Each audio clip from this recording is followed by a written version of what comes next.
to America's longest-running computer show, Sound Bytes. Call the show now at 966-JAZZ. That's 966-5299. Toll-free 800-790-0415 or soundbytes.org. Now, alongside Steve Ray and Dave Enright, here's Nick Francesco on member-supported Jazz 90.1. Good afternoon, Mr. and Mrs. American, all the chips in the BC.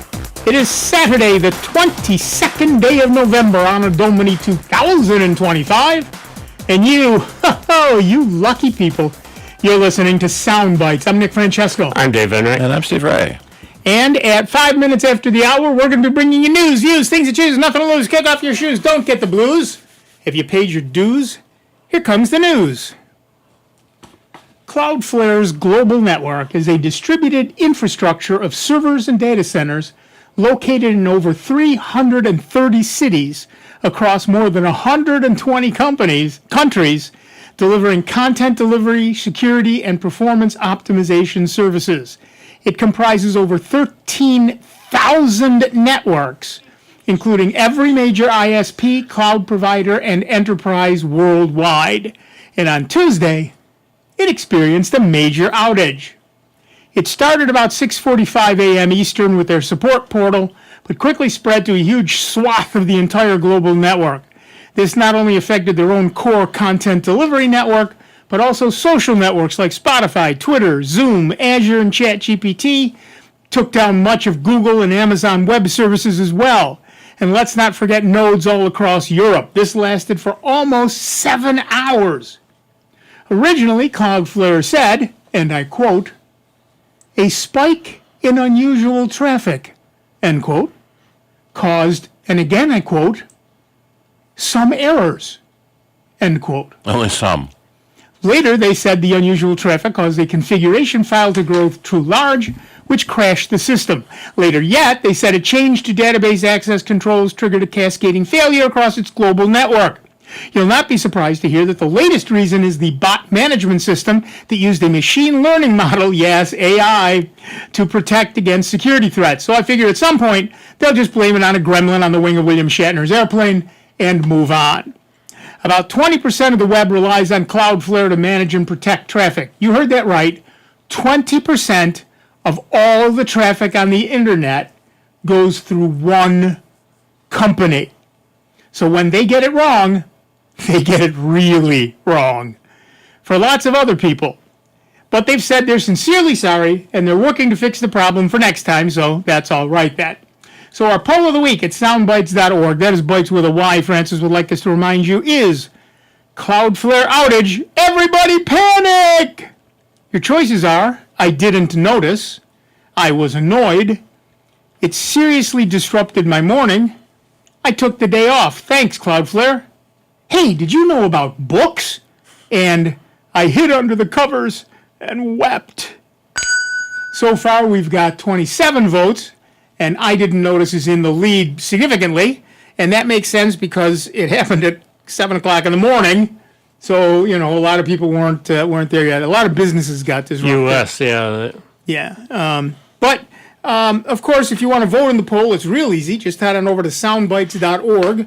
That's Bytes with a Y, Francis would like us to remind you. And, of course, if you want to talk about that or dang near anything involving computers, you can give us a call at 585-966-JAZZ. It's 966-5299. Or toll free at 800-790-0415.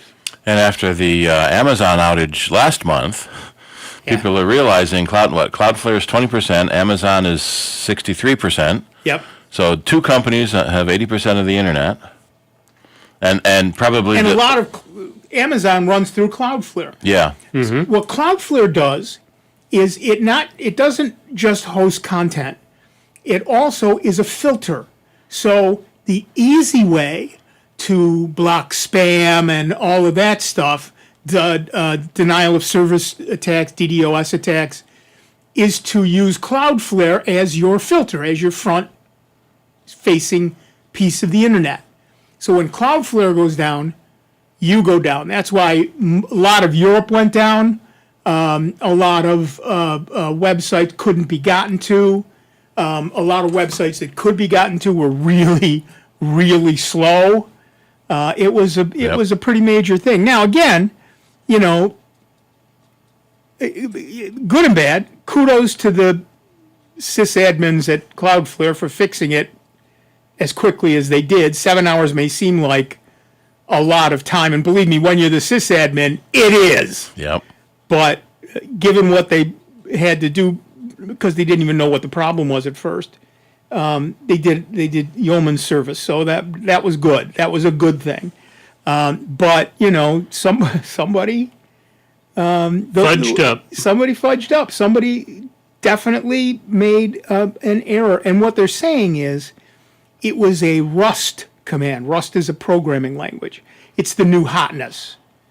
And there is a command that there's several different.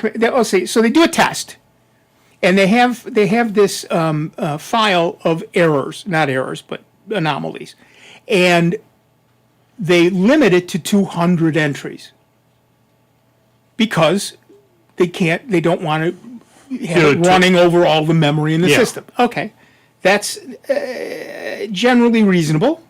Yeah, I mean, it's been running for controlled. years that way. Yeah. Okay, all right. The problem is when they check for it, there's three things they could check for, and I'm not going to go into what they all are. But the one they used was basically, Oops. we better put an entry in the anomaly table about this. So when you get an anomaly in the anomaly table, and the table is full, it tries to put an entry in the anomaly table to say the table is full. Which generates an error saying the table is full. So, which tries to write the error, but it can't because the table is full. It generates an error. At computer speeds. Yeah, 4 billion cycles per second. Exactly right. And Shockingly, it crashed. And that's what happened. yeah. Now, it is very easy to use an entirely different command that essentially says, okay, something happened, what happened? Okay, if this happened, do this. If that happened, do that. But they didn't do that. They just said, ooh, something happened. We should put a thing in the error log, and then somebody go look at it later. Well, yeah. So, and okay, so everything they said was right. Yes, there was a file that ran over memory. Yes, there was a file that ran out of memory. Yes, yes. In the end, all of the things they said had happened. Yeah, it's like getting stuck in a revolving door. But And once you stepped in, it just keeps going around Yep. and around and can't get out. Yeah, exactly. The problem is somebody didn't do a good code review. Nobody looked at that code and They said... vibed it. They vibed it, probably. Rust is such a new language, a lot of people don't understand the nuances at this point, right? So you get somebody who's just learning Rust, who's QAing your code, they're not going to catch it. They're not going to catch the problem. So, I, in a sense, I get it. I get it. But it's just bad quality assurance. They're a little rusty. Yeah. Boom. Thank you. I'll be here all week. Try to veal. You led me into that I one. did. One of the first reports I had read is that they initially thought it was a DDoS attack against them. Right. So the distributed denial of service, if you can send enough packets at a site, you can take that site down because it can't process them all that fast. And why would They were- I was going to say, though, just to step in just for a sec, why would they put a limit on the number of incidences? Well, because usually it's 3 or 4 or 5 before somebody looks at it and wipes it out. And you got to allocate memory for it. So And you got to allocate memory. Oh, okay. All right. Thank you. Yeah. So, all right. 200 was a lot yeah. And until this happened. All right. So that. Sorry, Steve. That was right. So there was a recent real DDoS attack. A lot of companies, one of the reasons Cloudflare is so big is that they have DDoS protection against large attacks. They recorded a 22 terabit per second attack. Yeah. 22 trillion bits per second. Now they say they have 400 terabit per second processing power. Right. So the bad guys have to go a ways. 22 terabit per second attack is equivalent to about 1 million 4K videos streaming at the same time from the same computer. Yep. And they were able to fend it off, which is great. But that's a small company that gets attacked, first thing they do after recovering is hire Cloudflare. Yes, exactly right. And that makes sense. Now, the reality is that Cloudflare was subjected to a denial of service attack.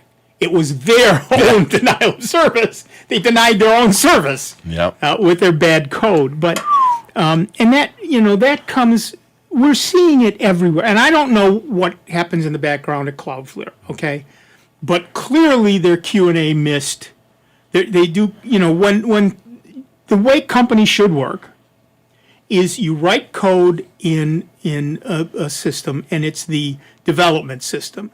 Then you put it over to a testing system, and only after it passes the testing system do you move it over to production. In all three of those, you're supposed to have code reviews. So somebody looks at the code, actually goes through it line by line, and says, yeah, this makes sense to me, this is okay. And it should be somebody that's never seen the code before. But is familiar with the language. Right. So it's like you're writing a paper, and you think you found all the mistakes, and someone else looks at it, and there's a spelling error in the first sentence. Yep. Because you just glossed right over it. Yep. It's very hard. I'm writing a book right now, and it's very hard to edit because every word out of my mouth is a gem, a pearl. And it's very hard to get rid of that mindset and become the editor. Yeah, one of the tricks I learned ages ago is read it backwards. Yep. That way you don't gloss over words that aren't there that are supposed to be, and vice versa, because you're not expecting what the sentence is going to say. Right. Or you just at the very least, read it out loud. Yeah. And that helps. Or have the computer read it to you. Most computers do text-to-speech. So one of the things that companies do, and again, I don't know if Cloudflare does this. I know Microsoft does this, and it's one of the reasons they're Microsoft, is they use AI to do their quality assurance. Mm-hmm. AI stinks at quality assurance. Gee. And even if they're using humans, not a lot of people know Rust to the intimate level that it's needed to do real QA when you come up against a really subtle nuance like the one they had. Yep. Somebody posted a meme trying to explain how bad AI is, and he goes, "Hey AI, is this berry poisonous?" And the AI says, "No, it's fine. It's actually high in antioxidants." 30 minutes after eating the berry, "Hey AI, I'm going to the emergency room. That berry was poisonous." AI says, "Oh, you're absolutely right. That was poisonous. Would you like a list of 10 other poisonous berries?" Yeah. Except it's subtler than that, because the one I saw said, "Is this berry edible?" The answer is always yes. Yeah, every berry's edible once. And so, that leads you to two things. First, don't freaking trust AI. Secondly, if you're going to put something in AI, pay attention to what you're putting in. We've all seen the science fiction episodes where people fake out a computer by giving it a logic bomb. Puzzle. Yep. A logic problem that it can't solve. An endless loop. And then it goes into a loop, or it does whatever it does, or it finds Captain Kirk another girl. But the idea is that AI is the same. It will be literal. Is this berry edible? Yes. Yes, this berry is edible. They just don't say by whom. For certain select values of edible, this table is edible. Mm-hmm. So, yes, it is edible. Should you know? Just remember, AI was trained on the internet. Everything's always right on the internet, isn't it? And simultaneously wrong. Yes. Schrodinger's internet, yeah. But one of the so I've been dealing with this lately too. One of the issues with AI is that it wants to make us happy, and therefore it is very reluctant to say, "I don't know." There have been documented cases where AIs won't turn off. They go out of their way to placate you and come up with reasons to not turn off. Yep. So one of the things that I have started to do now is whenever I ask an AI something, I say, if you can't verify this answer, tell me you don't know. Yep. Okay. It's still reluctant. They'd rather make up a wrong answer than say they don't know. Yep. Yep. like most people. And I know, I was about to say, and I know people, Yeah, not much different. Yeah. and I don't trust them any more than I trust AI. So, we all want to seem smart. We all want to make other people happy. So we tend to pretend we have more knowledge than we have. That shouldn't be true of AI. If I were to program an AI, the default would be I don't know. Safer. And it's safer that way. I'm sorry, but it just is. And I get it. People don't. Gee, it might just cause you to do a little more research and, thought on your part. Well, that's just it. I've Gotten very. I have an argument with a friend of mine about programming in AI. He's all in on it, absolutely all in on it. And I keep telling him every time I've asked AI to write a program for me, it lies to me. It gives me Python libraries that don't exist, or it gives me code that doesn't work. And then when I say this library doesn't exist, half the time it says you're absolutely right. Here's the right library, and it gives me the same library again. I'm at the point where I just Frustrating. there's no point in it. For small bits of code, yes. For example, given this database structure, write the code that would give me this result. About 90% of the time, it's right. But if you ask it to formulate a program, and I used to do this for a living, okay? So I know how to ask the questions. I know how to formulate the question. The workarounds. And so half the time it makes up libraries, or it makes up code, or it writes code that simply doesn't work. And what I don't understand is why it then doesn't run that code in the background and say, oh yeah, it didn't do anything. Then how can it? Yeah, I'm answering my own question. How can it, recommend something? Because it didn't run it. It Yeah. didn't actually run it. It just says, oh, this ought to work. Put it Well, together, you know but what? doesn't. I could have done that. But doesn't go through the logic and seeing that if it's really feasible, that it's going to be able to carry it out. Yep. I can write code that doesn't work by myself. I don't need you. Oh, I did a lot of that. I've written a lot of that code. I don't need you. Sit there and say, oh, what the heck was I thinking? Exactly. I remember one time in a programming class in college, the one printer we had went down. So everyone was trying to print their job to submit it for their class grade. One guy just typed up the code on his own computer, and lucky guy had an Apple II in his dorm room. Ooh, wow. And used his printer to just print it out from a word processor. No. And handed it in, but he made a really bad mistake. So he typed the code and then he typed the answer. But if you actually ran the code on the school's computer, it would error out. Nice. Nice. So he was AI. Yeah. Okay, I got it. All right, that 40 makes sense. years ago. Yeah, exactly. Hey? But yeah, again, for small. Now, I will say that I had I needed a regular expression. And if you don't know what regular expressions are, I'm not going to go into it. I'm right much now. bigger into irregular expressions. Yeah, me too. But I needed a regular expression that was very complex. And so I just said to AI, give me the regular expression that does this. Mm-hmm. And it was a fairly long thing. And I said I needed to Do take this this, input and give me this output, and it's got to do. And it did, and it was perfect. So yes. Except? No, it ran. No, Oh, it absolutely worked the first time, and I was very impressed. But that is, for my experience, that is the exception rather than the rule. Okay. Ow. The tag on this shirt is making me crazy. Stay. So yeah, it makes some things easier, but you have to take it all with a grain of salt. The best way to use AI is as a skeptic. No, I take that back. The best way to use AI is as a cynic. Yeah. That's even better. And that's even better. So it can be very useful as a starting point, but it rarely does the whole job well. And I wouldn't call it gospel. No, absolutely not. that is not the ultimate truth, and what you're going to get out of it and everything else. Other factors could come in to really mess it up. Yep. Now, that is exactly right, and you have to be aware that your use of AI is predicated on the fact that it's going to lie to you. Mm-hmm. You have to understand that. Well, I've talked to a lot of teachers about, what do we do? How do we get around this AI thing? What do we, kids are using AI to write their papers. How do you get around it? You don't.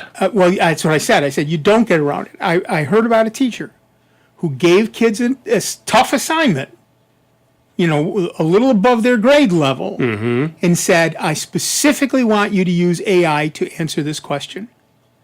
Then I want you to go in and tell me where AI got it wrong. Oh. Now that makes sense to me. That's a good challenge. That makes sense to me. Because not only do they use AI to do the work, but now they have to go back and do the real research and explain why and how and where it went wrong. And of course, that explanation has to include citations and codes and all the things that you want. Plus, it should shine some doubt in their minds. Exactly. That, what they're spitting out through AI is questionable. When my daughter was very, very young, we used to watch TV together, and toy commercials would come on because, God forbid, you have 4 minutes without a toy commercial in a children's program. And she would say, "Oh God, I want that. I got to have that. I got to have that." I went out and bought one of the things, and then we watched the commercial and looked at the thing itself, and it really opened her eyes. Mm. The thing was nothing like the commercial. Of course. And it was, and that started her, and I'm proud to say, she started on the path of cynicism. Don't believe anything you hear until you've verified it yourself. Well, they're always going to pump it up with it doesn't matter what.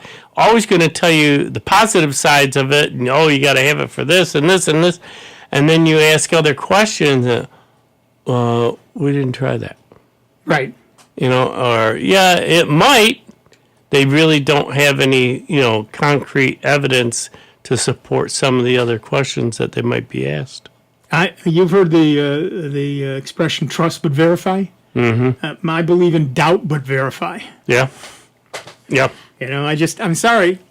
For those of you out there who have gone all in on AI and love it and use it every day, God bless you. I'm a cynic and I do not trust it. I use it, but I don't trust it. And that's the difference, I think. And like I said, for some things, it gets it right the first time. And I am very pleasantly surprised by that. Yeah. One thing I've always said is if you're a cynic, you'll rarely be disappointed. The one thing I like about AI, you can ask it questions on, say, how to do this or how to do that or how to set this up, and it'll come back with opinions, or places to go search, and or say like, all right, I got a program, and where's it storing the files? Right. It'll go out and tell you, you got to go into this directory down here and this, and point it out. Right. And that's a helpful tool. Yes. But yes, the other stuff, no. Yeah, it is. And often AI can point you in the right direction. I said this before, too. I'm writing this book, and I wrote my outline, and I thought, you know what? So I went to AI, and I said, I'm writing this book. Here's what it's about, blah, blah, blah, blah, blah. And here's the outline. Oh, no, and give me an outline. Mm-hmm. And it gave me an outline, and it was very close to mine, except it had one or two things that I had simply missed. Perfect. So I added those. Now, that is useful. Yeah. It also put some things in that I looked at and said, this has nothing to do with the subject I'm writing about. Literally nothing to do with it. What is going on here? AI can be useful, but take it with a grain of salt. Take it with a very large, or maybe very small. I don't know which way that should work. Grain of salt, and don't believe everything you read on the screen. It's not going to be 100% accurate. Now they are getting better, And like I said, for some things, they're excellent, but not everything. All right, listen, we're going to take a quick break. We'll be back in just a couple of minutes with Dave Enright, Steve Ray, me, Nick Francesco, and you. It's 29 minutes after the hour. You're listening to the longest-running computer show in the known universe. You can give us a call at 585-966-JAZZ. That's 966-5299. Or toll free, 800-790-0415. It's Soundbites. It's member-supported Jazz 90.1. Computer talk you can understand. More Soundbites is next on member-supported Jazz 90.1. NBC News Radio, I'm Scott Carr. A record-breaking Thanksgiving travel season could be slowed down by a major storm. As AAA says, a record-setting 82 million Americans are expected to travel 50 miles or more over the period. A major storm is rolling across the southwest to the southern plains, expected to bring heavy rain and gusty thunderstorms across the southwest and central U.S. by Monday. President Trump says Marjorie Taylor Greene's decision to leave Congress is great news for the country. Telling ABC News Greene had not informed him of her plans, the Georgia Republican announced in a video Friday that she'd be stepping down as of January 5th, noting her fallout with the president over her insistence that all of the Jeffrey Epstein files be released. Leaders in Europe say the U.S. peace plan for Ukraine needs more work. On the sidelines of the G20 summit in South Africa today, they voiced concerns the proposal could leave Ukraine vulnerable to future attacks by Russia. Scott Carr, NBC News Radio. What your brain needs might just be under the sea. This is Sandra Tsinglow with the Lowdown on Science. Alzheimer's is a devastating disease that causes the brain to degenerate. And for reasons still unknown, almost 2/3 of patients are women. Why is that? Enter Oscar Retland and team from King's College London. They collected blood samples from nearly 900 people, half with Alzheimer's, even mild symptoms, and the other half healthy. Results: women with Alzheimer's had significantly lower levels of unsaturated fats rich in omega-3s, the healthy fats found in fish and soybeans. So, don't forget the salmon. Omega-3s may be a crucial part of the Alzheimer's prevention puzzle. The Lowdown on Science is a production of University of California, Irvine Science Communication and LAist 89.3. Jazz 90.1 is supported by its members and by Kodak Center, presenting A Peter White Christmas featuring Mindy Abair and Vincent Ingala. Tuesday, December 2nd, 7:30 p.m. in Kodak Center, located at 200 West Ridge Road. For tickets, you may look online at Ticketmaster.com or in person at the Kodak Center box office. Get ready for 3 new Jazz 90.1 University classes. First, on February 12th, it's one of the all-time great big band leaders, Count Basie, presented by Sunday Music Festa host Otto Bruno.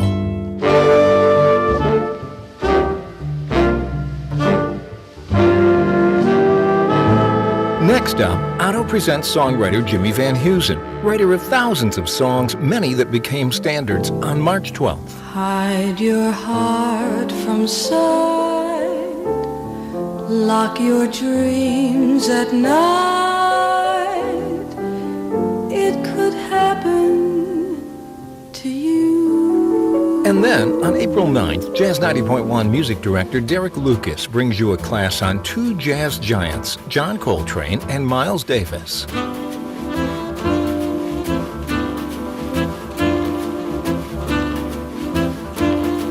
All Jazz 90.1 University classes start at 6:30 p.m. and will be held at Greece Olympia High School. You can find out more about these classes and purchase tickets now at jazz901.org. That's jazz901.org.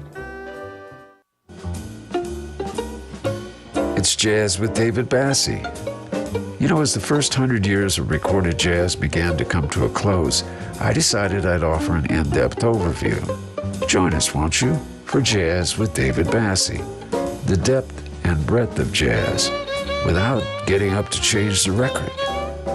Jazz with David Bassie, Monday through Thursday mornings from 4 to 6 a.m., only on members-supported Jazz 90.1.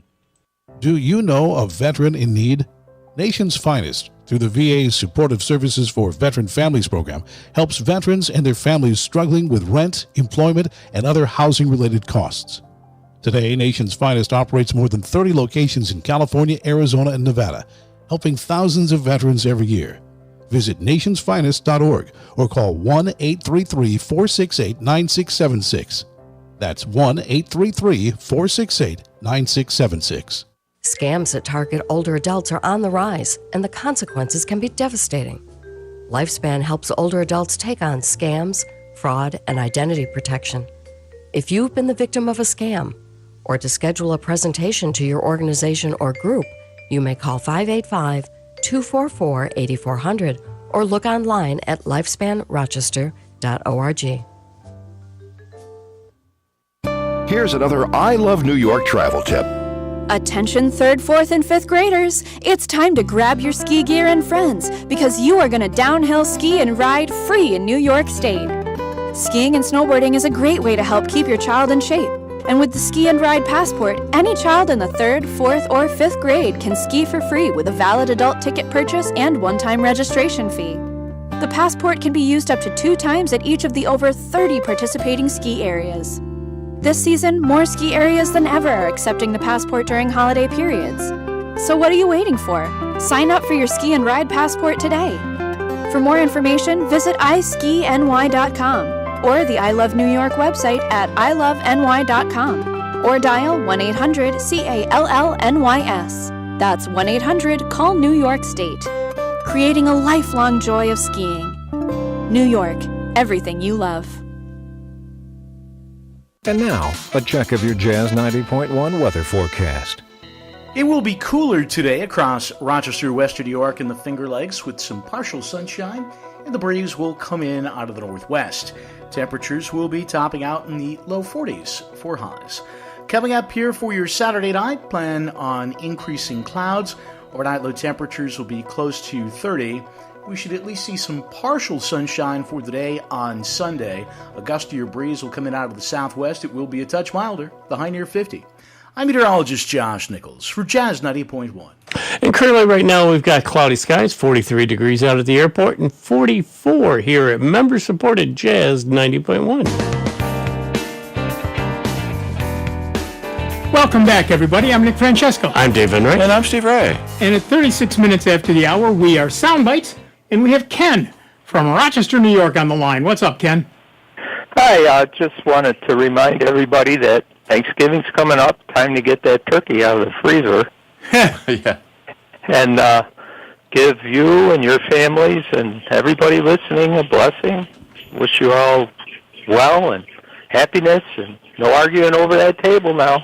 Thank you, Ken, and the same to you and yours. I thank you very much, Nick. And I will leave you with one last thought. I actually came across this over a year and a half ago, and I didn't think about calling you. And I thought, I'm just going to pass it on to them. Maybe they already figured this out. But a while back, I remember you were, Dave especially, you saying, I'd love to have a flash drive that I could lock. Well, believe it or not, there is one. Oh, nice. I think they pronounce it kangaroo, but they don't spell it that way. It's KANGURU.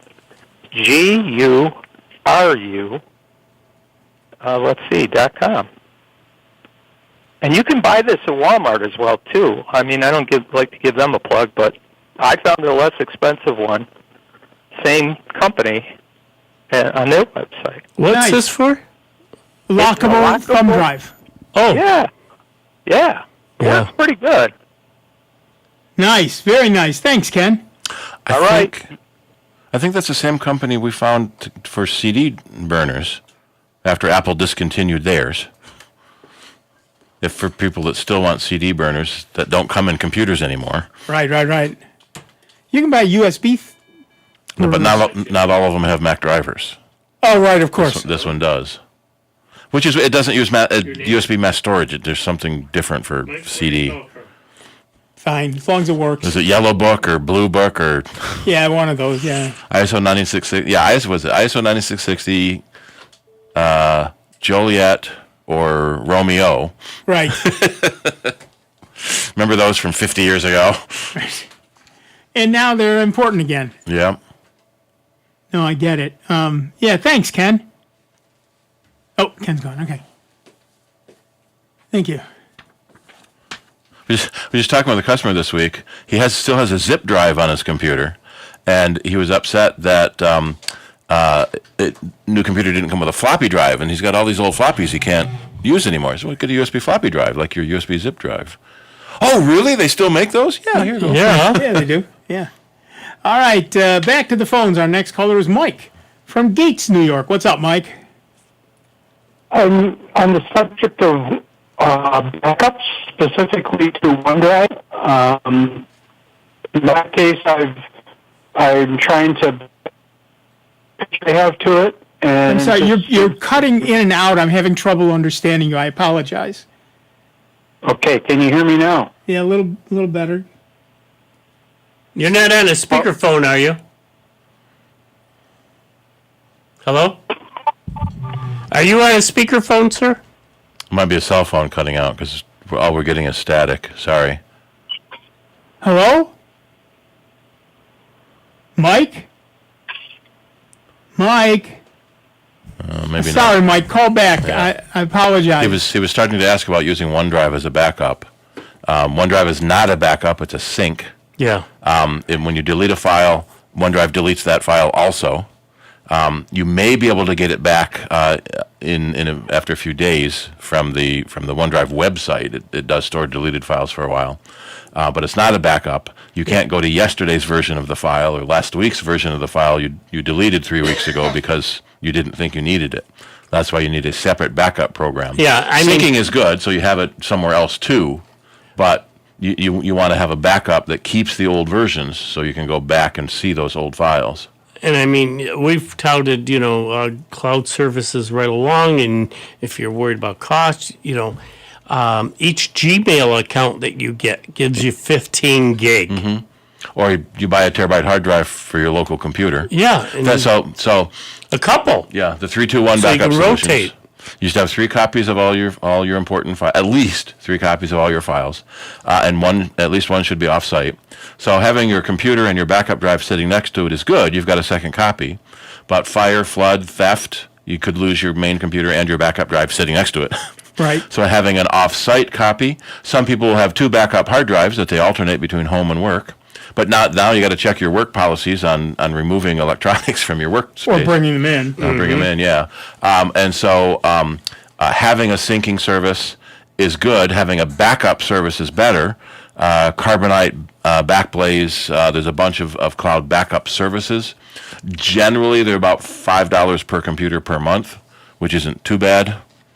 And there was another one like pCloud had a sale a little while ago where you got 10 terabytes for life. Yeah. For some 1% of the original cost. Yeah, it was very cheap. So we have a page up at Ask Nick called asknick.com/backup.php, and it'll give you a list of many of the backup solutions for all 3 main computer operating systems plus iPhone and Android. So, and that's the second link on the Some Important Links right. main home soundbites page. Right. So you can go there at any time and see, and it talks about the 3-2-1 plan, 3 backups in 2 separate places, one of which is offline. We used to say different media too. Right. So you'd have a hard drive and you have a tape drive. Mm-hmm. Right. Tape drives don't work anymore because they're so small. I had a friend who called me this week. He's a musician, and his sound guy lost a hard drive, a 4 terabyte hard drive, SSD. He said, "How could that happen? It's not even 5 years old." I said, "Well, let's talk about mean time between failure, shall we? 20% per year. Per year, it's 5 years is the average, is the mean lifetime of a drive, which means some last for 10 years." Some die out of the box. Yep. Where you are on that spectrum is a crapshoot. And so you better have backups. Now, he'd said this guy definitely did have backups. So, great. Well, one of the problems with music and acting is you get that one perfect take. Right. And it dies before you can copy it. Or if you have to bring all the actors back to the set and reshoot that scene you just lost, that's millions of dollars. So that's where Drive Savers comes in. For only $3,000, they can recover your file. For only $3,000, they can tell you if they'll recover your file. Yeah. Well, it's if they can't, there's no charge. Oh, right. Finally. Right, finally. Yeah. All right, that's new. All right, back to the phones. Our next caller is Kevin from Gates, New York. What's up, Kevin? Hi, guys. How's it going? Good. How are you? Oh, good. I called you guys last week. I was having a problem with my Windows 11 update. It was stuck on 23H2. Right. And you had suggested to go into the group policy editor and look at the Windows update policies. They all had said not configured, but you suggested go into a command line and typing in GP update /force. Yep. And so I did that, and when I rebooted, now it wasn't giving me your computer is controlled by an organization error when I tried to update. So that was good, and it showed 24H2 as available as an update.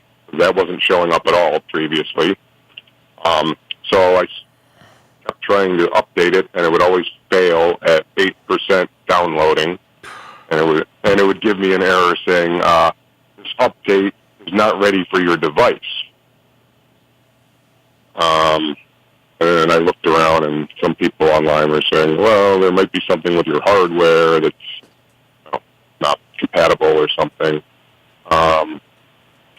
So, I mean, at least it showed up after I forced the update of the group policy. But maybe that's why it wasn't showing up, is it's not compatible with your device. Well, but why is it not compatible is the question. Right, because we looked up the processor, and the processor is on the whitelist as being available for, the 24H2, and I didn't look at 25H2. And you've got, what's the other big one? TPM 2.0, and it's enabled. A lot of BIOSes have TPM turned off by default. TPM? The Trusted Platform Module. Oh, I'm not even aware of that thing. That's something in the BIOS? It's a setting in the BIOS, yeah. It's a device on your motherboard. And you control it by setting it. Yeah. It's supposed to verify that the code you're running is trusted, signed and trusted. Usually means it has to be Microsoft. Right. One of the tricks in installing Linux on a PC is turning TPM off. Right. Now, is that similar to Secure Boot, or is that different? It's related. Okay. But it's not quite the same thing. Although I think if Secure Boot is on, then TPM has to be on. Maybe, but it has to be 2.0 also. Some older motherboards are only TPM 1.3. Right. So the thing you should probably do is run the Windows Update Troubleshooter.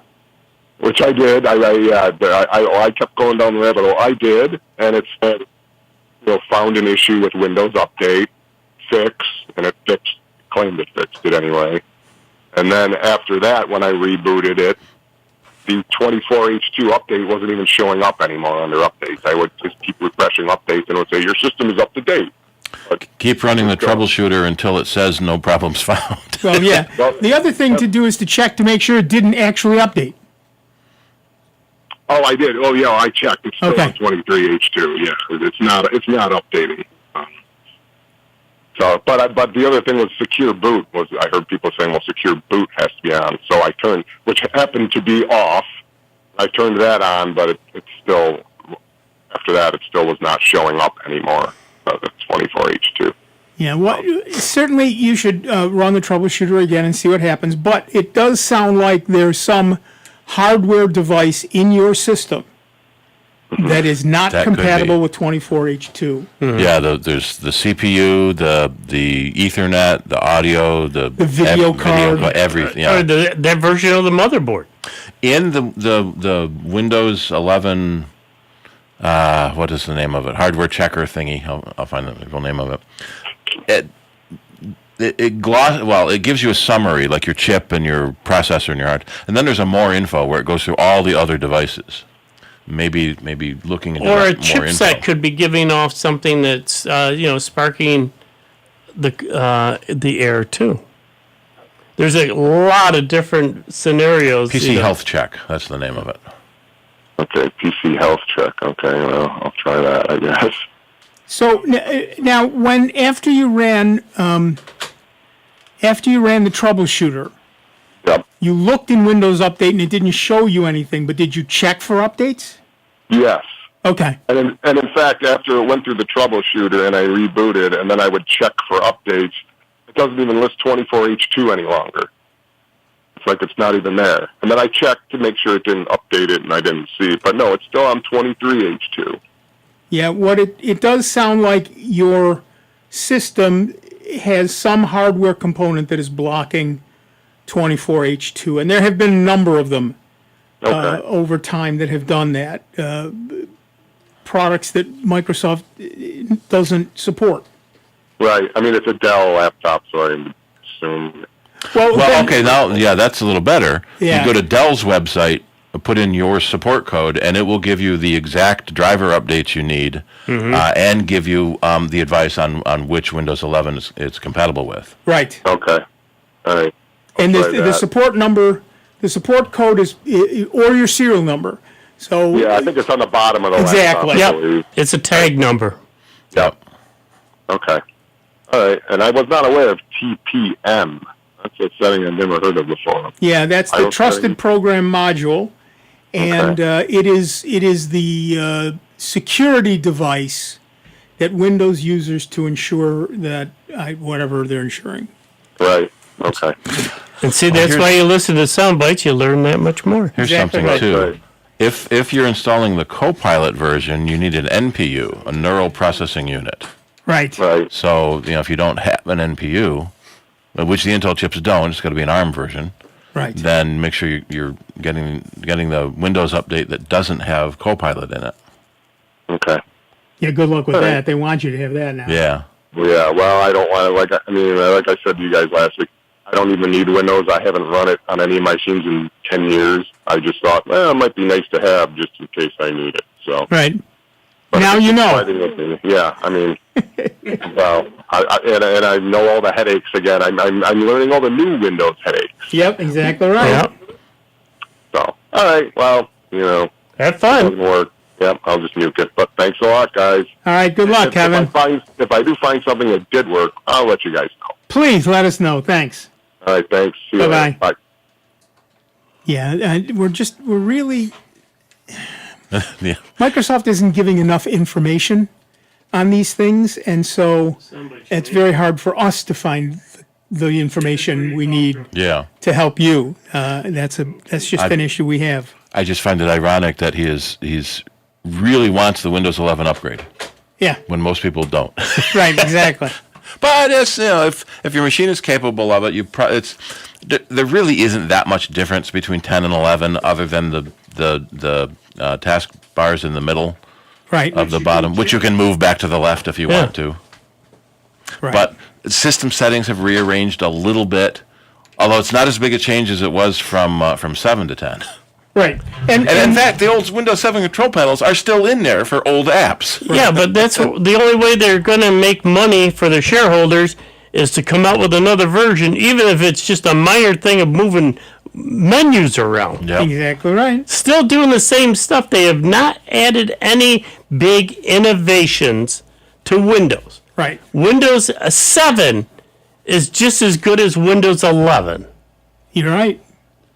All the features and everything that Windows does hasn't really changed if you think about it. There's I got to have it because it does this. No, it runs programs. It surfs the internet. You can write letters. It does what Windows 7 even did. Right. Well, and that's why a lot of people are moving to Linux. Yeah. It does everything you want it to do, and it does it for free. All right, back to the phones. Our next caller is David from Rochester, New York. What's up, David? Hi, guys.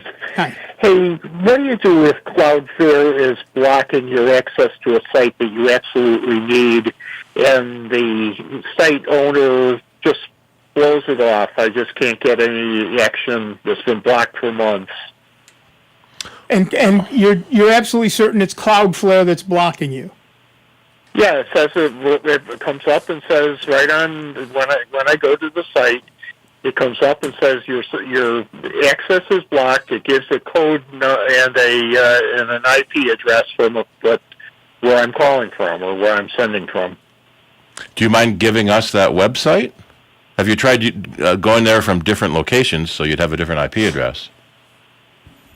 No, I haven't. I've tried all the different devices in the house, and well, they would all go through the same thing. If you've got a laptop, take it to a library or a coffee shop or something and try it from there, and see if the problem is with your block of IP addresses. See what happened? Okay, so what happens is you get an IP address when you go on the internet. Your router gets an IP address. It comes from your internet service provider. They may have been blocked from going certain places because somebody else who uses that same ISP did something bad. Block them as spam. And they got blocked out as spam, and so now the entire block of people can't go to that place. Yeah, it's green light. The way you find that out is to grab a laptop, go somewhere else, or go to a friend's house and use their computer to go to that site. Hopefully one that may have a different ISP, but Right. at least a different IP address to start with. Right. And see if there's a question, if you can get there from that house. That will tell you that the problem is with your IP address. You could then talk to, particularly if this is something you need for work or whatever, you could talk to the folks at Greenlight and say, look, this is happening. Can you give me an IP address on a different block? Oh, that's a good idea.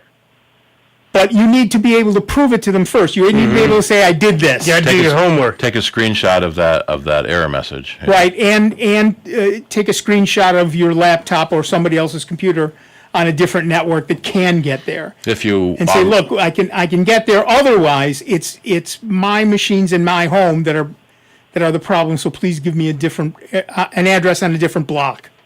And if you already subscribe to a VPN service, turn on your VPN Or turn off your VPN. or turn off your VPN. Yeah, that would change the address that your the other end sees your computer coming from. Okay. Yeah, great. It occurs to me I was at an Airbnb recently, and I could get there from that. There you go. Must mean that it's my IP address that's being blocked. Yep. Or your ISP itself. Well, I right. haven't It could seen be the whole Greenlight. ISP, I Yeah. suppose, but it is very likely that it's the block of addresses that you're on. Very few companies these days block an entire ISP. Yeah. For every now and then in the Thank you. Every now and then in the olden days, r.com would get listed in the spam registries. Right.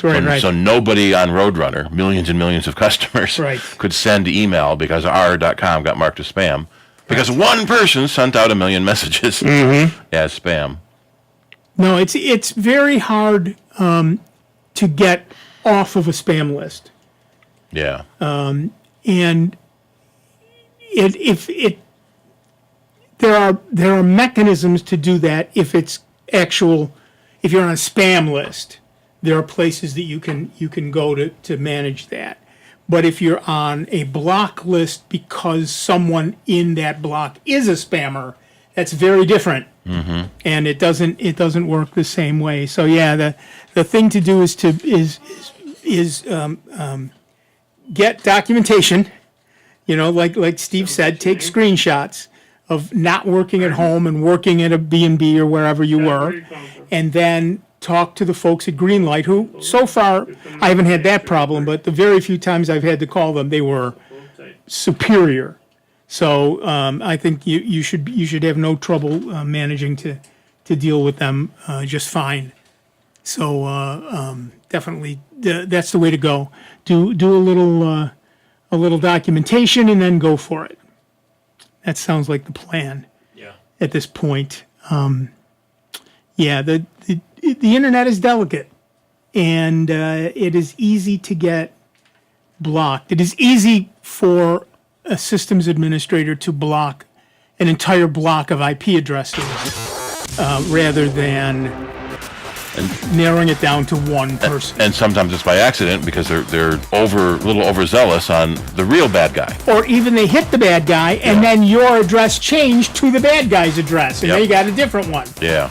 So that can happen as well. Anyway, that music tells us that the first hour of this show is in the books. It is history. It is an ex-parrot. But do not despair. There's a whole nother hour of the longest running computer show in the known universe coming your way. A whole nother hour of Dave Enright, a whole nother hour of Steve Ray, a whole nother hour of me, Nick Francesco, and a whole nother hour of you. But only if you give us a call at 585-966-JAZZ. That's 966-5299. Toll free 800-790-0415. We're going to take a short break, a little bio break, but come on back for a whole lot more sound bites right here on member-supported Jazz 90.1. Online 24 hours a day, 7 days a week at soundbites.org. More with Nick Francesco, Dave Enright, and Steve Ray next on member-supported Jazz 90.1. WGMC Greece Rochester, a public service of the Greece Central School District, Jazz 90.1. Online at jazz901.org.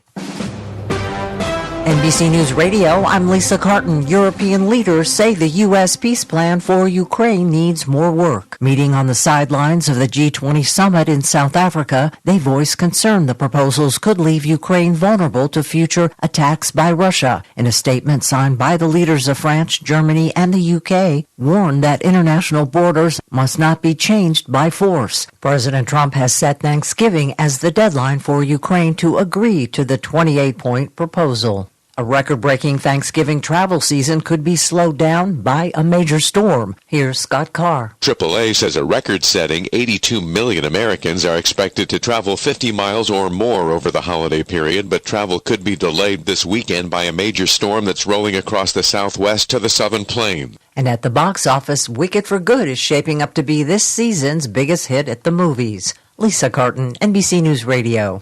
Jazz 90.1 is supported by its members and by Kodak Center, presenting A Peter White Christmas featuring Mindy Abair and Vincent Ingala.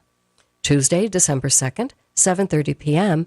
in Kodak Center, located at 200 West Ridge Road. For tickets, you may look online at Ticketmaster.com or in person at the Kodak Center box office. Jazz 90.1 is supported in part by our members and by Jiva Theater Center's presentation of A Christmas Carol, running November 22nd through December 28th. For more information and to purchase tickets for A Christmas Carol, you may call 232-GEVA or visit jivatheater.org. It's a magical place for kids of all abilities.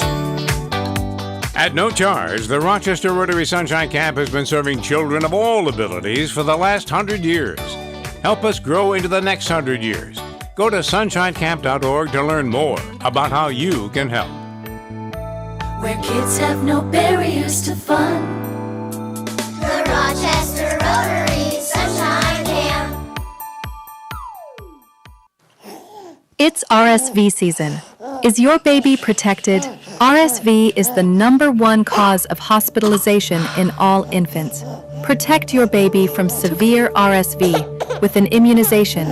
I think he's having trouble breathing. A vaccine during pregnancy or preventive antibody is now available. Help prevent RSV before it happens. Learn more by visiting lung.org/RSV. So, what's the asking price on these houses? You'd probably be more comfortable living somewhere else. How long is the lease? Sure, you can afford to live here, but... How about the schools? We have twins. This neighborhood probably wouldn't be right for your kids. If a real estate or rental agent says anything like this, you are being discriminated against, and it is illegal. If you experience housing discrimination, go to HUD.gov/fair housing and report it. Fair housing. The law is on your side. A message from HUD in partnership with the National Fair Housing Alliance. You can enjoy great music like this every week on Big Band Friday. Soundbites continues next on member-supported Jazz 90.1.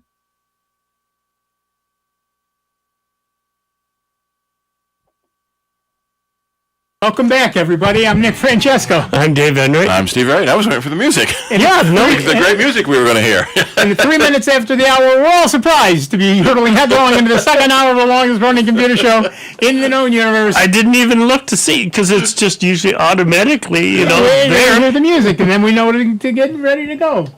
No music, so surprise to us. Okay. The eclectic day on Saturdays. What is it? Latin and polka. The whole weekend is eclectic. German. Then German. Yep. All right, we're going to go back to the phones now that we're awake, and we're going to talk to Scott from Webster, New York. What's up, Scott? Good afternoon, gentlemen. I made the mistake of participating in the democratic process by making a donation to a political party or candidate over my Google message service, and since then I've been getting ads that don't represent my views, and they're just plain annoying. I've tried to block them. I spam them every time they come through. Finally, none of that seems to help. I went into Google and checked how I could do that. It said go to settings, Google all settings, go to ads, add privacy. I did what I needed to do there, and I'm still getting these requests for donation. Yeah. And I just want... Are they okay? So a couple of things. Are they all coming from the same address? No, they're all different phone numbers. Are they text you're messages? getting it on your phone. Yeah, I'm sorry. They're text. They're all text. You should be able to type stop in all caps. And I do. And there's a law saying that they can't. Well, yeah, that phone number can't text you anymore, but more can. Other ones can. Yeah. They have millions of phone numbers, and they're all robo numbers, I think. And they tend. You donate to one place, and suddenly you get solicitations from all the other places. Yeah, you get on a list. Yeah. Yeah, it's beyond annoying. So I've done everything that you've just suggested. The government says, you make a complaint and go through that process, which I don't think that's going to stop these texts. So, well, okay, so are you on an Android phone or an iPhone? I'm on an Android Pixel 7. Okay, so one of the things you can do, and again, I realize it's an annoying pain. Open the menu, the message, open the menu, hit that three-dot menu. Yep. And select block and report spam. Okay. And then you can also choose block this caller. So as you figured out, you can block that individual caller, and you can report them, and if enough people report them, Google will block them. But that doesn't stop them from spamming you from another phone number. Spoof. But if enough of the phone numbers get reported, then the FCC starts looking into the company sending them. Right. Yeah. But you have to go through the pain of doing the blocking and reporting every time. Or change your phone number. Yeah. Which is worse. Yeah.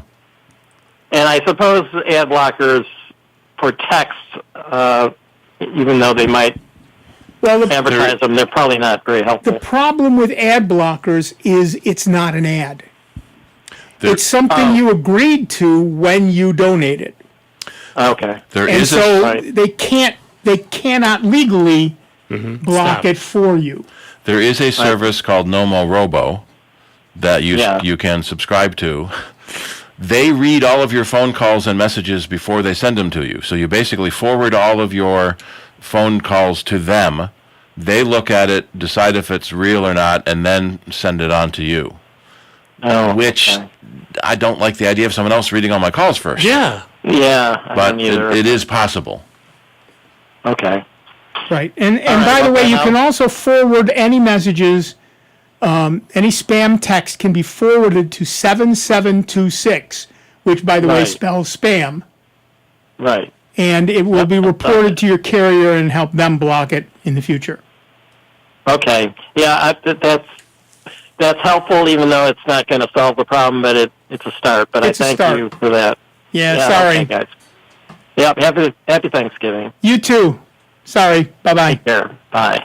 Yeah, once you're on a list. Yeah, it gets out there, and it's the World Wide Web, folks. It goes everywhere. That's why I don't give my phone number.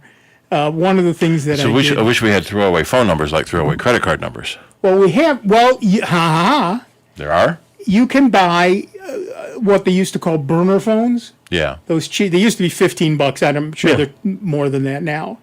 But you buy one of those. It comes with about 5 minutes of voice and 5 text messages, which is more than enough to sign up for a Google Voice number. Yep. Then you get a Google Voice number, and every time you want to do one of those things, you use Google Voice. Now you can, with Google Voice, you're going through your home network. So you turn on the phone, it connects to your Wi-Fi network, you do whatever you want to do, and then you just turn off the phone, and all those messages they send you, you never see till you turn the phone on again, you can just ignore them. You know that there's not going to be anything on their phone that's real because you didn't give the number to anybody. Exactly. So, if I had, for the longest time, I had a burner phone that I used for a business that I started. And that was the phone. It was a Google Voice number, which I could get on my computer and I could get on my real phone. But I had this burner phone that I used for 2 text messages, and that was it. And then I threw it in a drawer. Never looked at it again. It's amazing. I still have it. It pops up on a lot of sites because I, never went around and changed it. But my old business number, sure, which has been long gone. Matter of fact, 2013. So it's almost. Yeah, it's 12 years. Yeah, 12 years old, and it's like, well, if somebody wants to try to call, I don't know who they're going to get, but right, it ain't me. Right, but yeah, my suggestion is, and on the one hand, I hate to say that this happens. You're basically using Google to be your spam catcher. Yeah. But you know what? Okay, the Google Voice numbers are free. Mm-hmm. So you spend, I don't know what it would be now, let's call it $30 to get one of those cheap pay-as-you-go phones, burner phones, and set it up, get a Google Voice number, you're done, you move on. You've now got that number to do whatever you want with. And you can bring it up, you don't even have to turn that phone on. You can bring it up on your computer with Google Messages for Web. All right, you can go to Target and get them... let's see, a burner phone for $37.99. There you go. Yeah, Target. Yeah, they used to be $15. You can understand that. Consumer Cellular's got one for $11. There you go. I keep threatening myself to do that because there's an Android app from Insane Rocketry. It's just insane. Just insane. You put it in your rocket, and it uses the camera to record the flight. Nice. And it uses the GPS to track the flight so you can find it when it flies away. But then it just flew away with my phone. Well, but if it was an $11 phone, that's the cheapest thing you have in that rocket. Face it. Yep. The single cheapest thing. Speaking of which, Estes just released a Soyuz model, Ooh. about a meter tall. It's more of a scale model than it is a flying model. Right. I've been watching a master builder put it together, and oh my God, the things he does. If it's a scale model of the Soyuz, it should fly. Some of the scale models are not flying scale models. Whatever. But the big complaint about it is it's $130.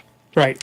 Which is expensive for a model rocket. Right. But then us high power guys are going, oh, you low power guys. The motor for my rocket was $7,000. Exactly right. That's why I'm telling you an $11 phone, even a $39 phone, is still the cheapest thing in your rocket. There's a guy, Dan Michaels, he's got a 3/4 scale Patriot missile, and is a full scale Patriot missile. Oh, jeez. 3/4 scale, I think, is 20 feet tall, and the full scale is 30 feet tall, 300 pounds. The 3/4 uses about $5,000 worth of motors. Yeah. And then the full scale uses about $7,000 worth of motors. Yeah. So that's for one flight. For one flight. So he flies it maybe once or part of the thing is he works for the company that makes the motors. Yeah. Okay. Now we're talking. So I'm sure he gets a pretty good discount. He probably is tested. You know what? I'd be good. It's a test motor. Yeah. Yeah. But yeah. So they do test. In fact, the full scale uses 4 N's and an O, which is almost a full P. Yeah. So the ABCD little rockets, Estes rockets Right. we fly, every letter is 10 times more powerful.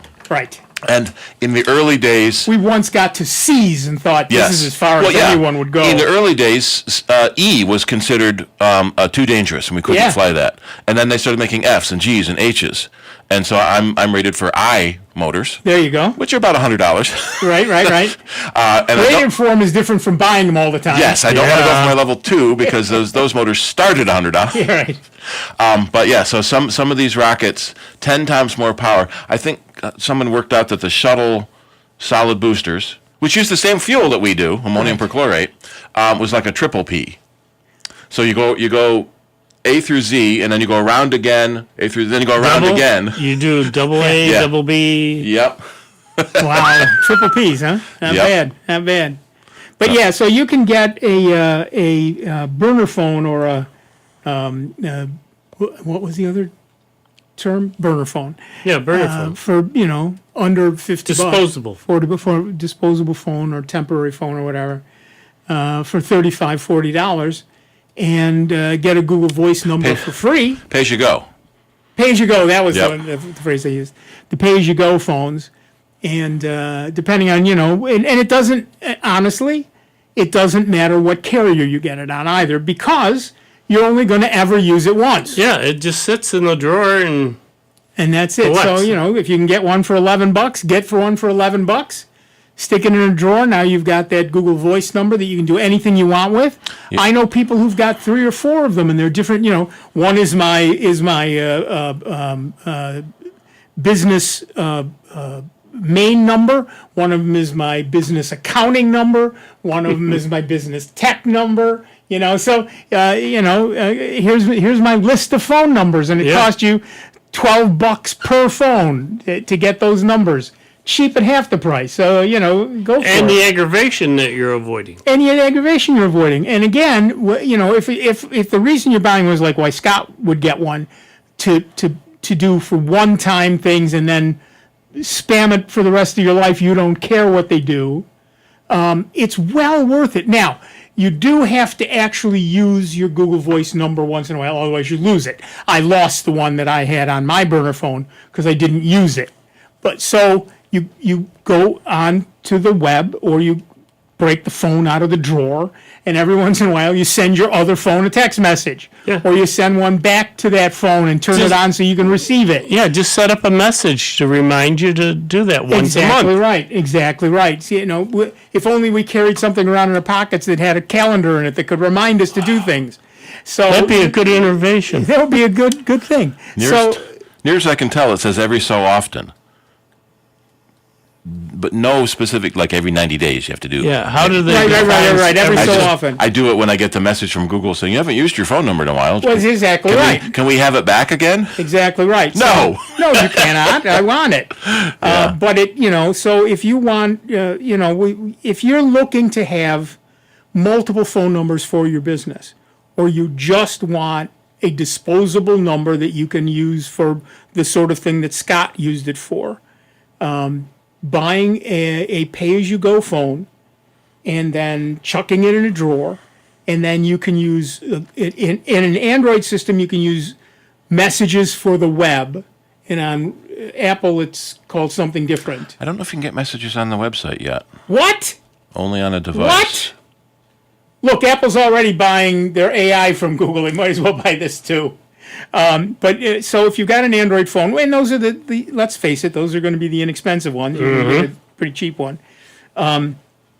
You can every once in a while go look at your messages on the web, send a message, receive a message, do what you want, and then and you're done. Do it once a month, and you can ignore or toss out all those old messages. You can set them to do whatever you want with them. I think, and I suppose I should look at this. I'm bringing up messages for the web now. If you can say, after 30 days, delete this message, but yeah, right now I have to go to my phone and open the message and Yep. click on the emoji thing. Come on, show me what you got. There you go. We're good. Okay. Yeah, there it is. So yeah, it's real easy. You can see all your old chats. You can start a new chat. It picks up anybody who's in your contacts list. So you can type in a phone number. You can do it that way. So yeah, it's real easy. So if they're in your contact list, you'll see their little face or their name or whatever you've got for them. And if they're not, you see what's essentially a blank thing with a phone number, and that's real easy to say. Here's where your problem is. I did this just the other day. I had a fraud alert. It was not a fraud alert. It was something I bought. It was an expensive something I bought. But my bank turned around and said, was this you? I said, yes, it was. Oh, that's nice. And I got it on my computer, and I was able to just I didn't even have to take my phone out of my pocket. It was right there on the computer. I had my bank let the $500 charge go through, but then questioned the $50 charge. Sure, I understand that, yeah. Nice that they did it. Wish it had been the other way around. Yeah, exactly. But yeah, so if you are an Android user or you're about to get an Android phone, you can do Google Messages for Web, and that will let you... I just get them under voice.google.com. Or you just go to voice.google.com. And you can easily see all your messages, send messages, receive messages right from your computer. Or your tablet, or, multiple devices at once. Yep. So, anything you need to do, you can do. We have a bunch of businesses that got Google Voice numbers to do their texting. Yep. So texting is back in style now. Text appointments and text how you doing, because no one wanted to put their cell phone number as the company's number. So it made a lot of sense. Of course. And you can don't use the free Google Voice in your business, because they'll stop you after too many texts. Right. And I don't know what too many is. Yeah, they don't tell you what too many is. Yeah, so you have to get a workspace Right. business account. But if you're an individual and you're sending one or two texts, yeah, or you're just receiving text because you're on a spam list, then the Google Voice number, my Google Voice number is private, and it is absolutely chock full of messages, none of which are spam yet. Knock on wood. But yeah, so if you're looking for an easy way to have a second phone number, a pay-as-you-go phone with a Google Voice number is the least expensive and easiest way to do it. All you have to do is remember every once in a while, send and receive a text, either by breaking the phone out of your drawer or going to messages on the web. Yeah. It's real easy. And I would suggest that if you're the sort of person who wants that second number, and again, it doesn't have to be for a business like Scott's doing. It could have been, if he could have saved himself a lot of grief if he had known to do this beforehand. Yep. Or, don't use text messaging to donate money. Or don't use text messaging, but But you got to log into their website to pay. They're going to want your email address. That's exactly right. So right. then you can make bogus email addresses, an email alias. An email alias? Virtually all the services have alias options. I use duck.com for my fake email address. It blocks spam, forwards it to whatever email I want, and when I reply, it goes back through duck.com in the fake address and goes out from there. But I don't see any much spam from that because it blocks it all. I love DuckDuckGo. Yeah, Duck is good. There's lots of ways that you can, one of the things that Google lets you do is have multiple email addresses by using plus messaging, plus addressing. So I'm about to give you an email address that is not really mine, so do not email it. But if I were nick@gmail.com, right, and I wanted to get an email from, say, Sears, I might say my email address is nick+Sears@gmail.com. I would still get the email, but I would see it came from Sears. So if they sold that email address, I would So know who somebody sold else. it. Yeah.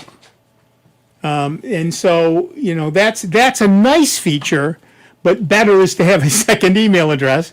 And then, I use Thunderbird, so I can have 100 email addresses set up in Thunderbird, and just go check them if something comes in. Yeah. And so it's real easy. It's real easy to do. You can have multiple email addresses and check them all as you wish. So that's real easy and real convenient. And there are lots of little tricks like that are available to us that we don't know about. Well, we don't think to use because, for the most part, you don't have to worry about that stuff unless you've gone to some of these sites, that like Well, like donations. Scott did, Yeah. you think afterwards, I really should have. Shouldn't have, Yeah. shoulda, coulda, woulda, Right. Too late. You've already opened the barn door and all that stuff's just come pouring out. Yep. But from now on, Scott will know he can go out and get that pay-as-you-go phone, and from now on have a second phone number to do whatever he wants to do with it.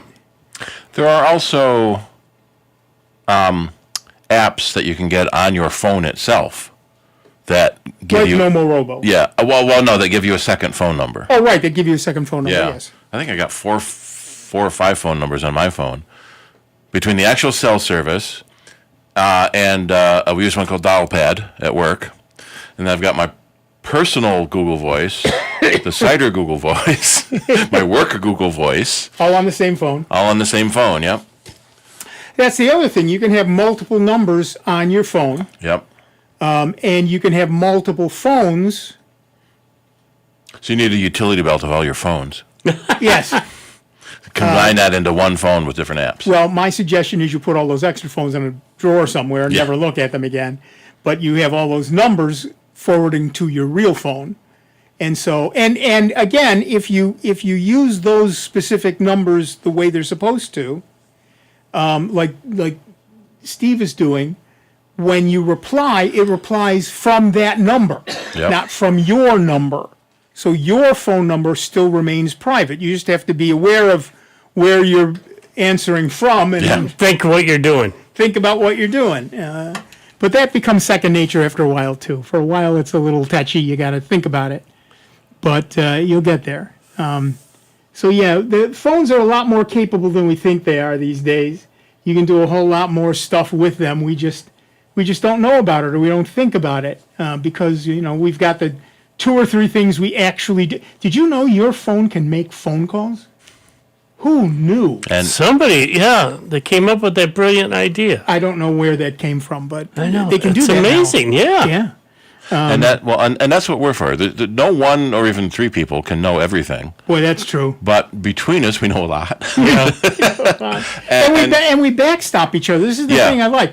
I'll say something, and Dave will say, "No, it's this way," and you'll go, "No, well, what do you even better this way?"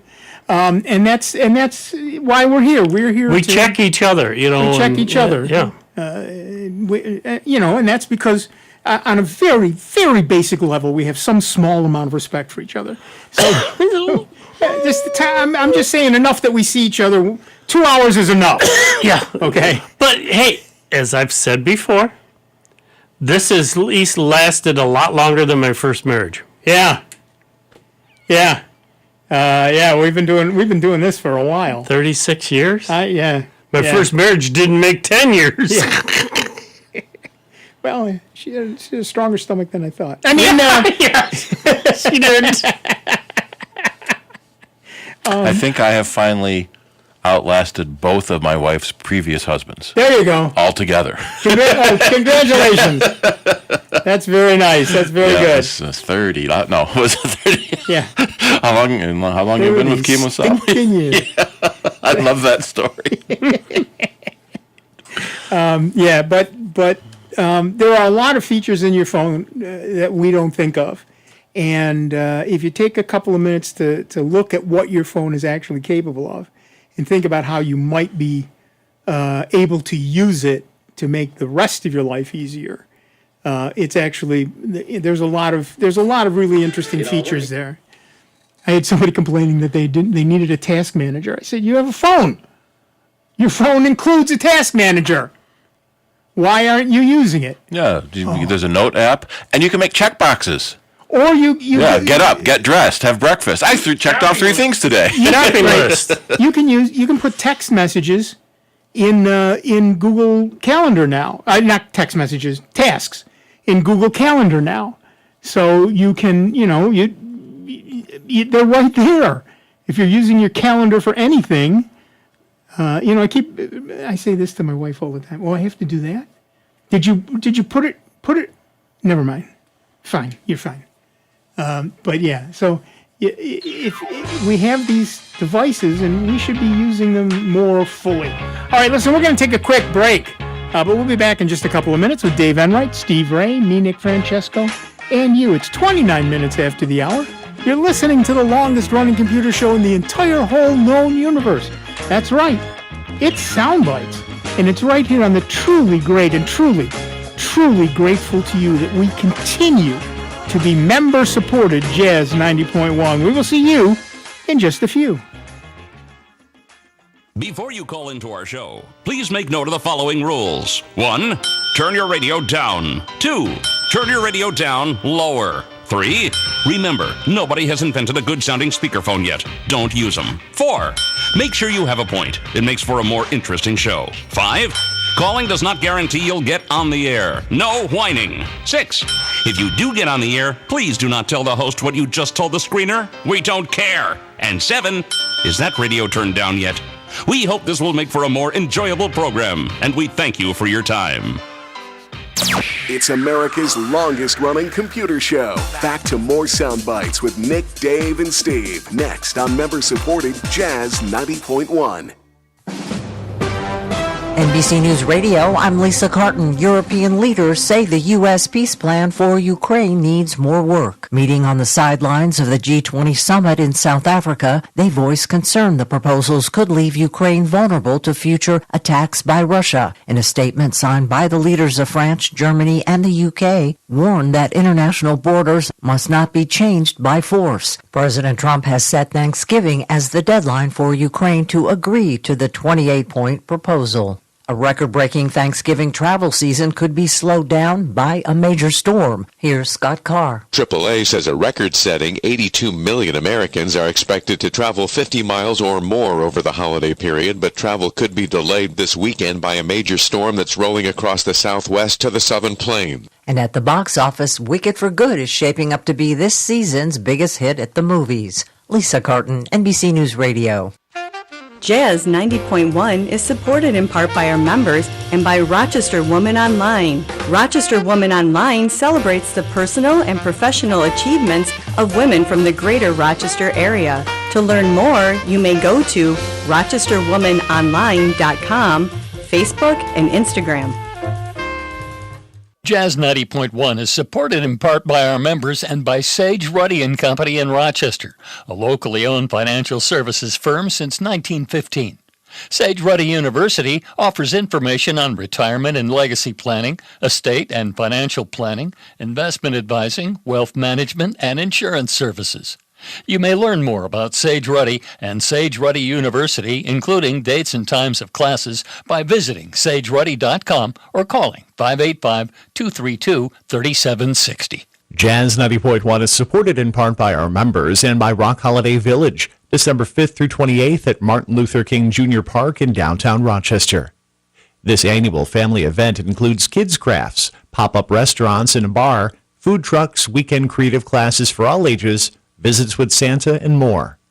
For more information, including a list of activities, you may visit rockholidayvillage.com.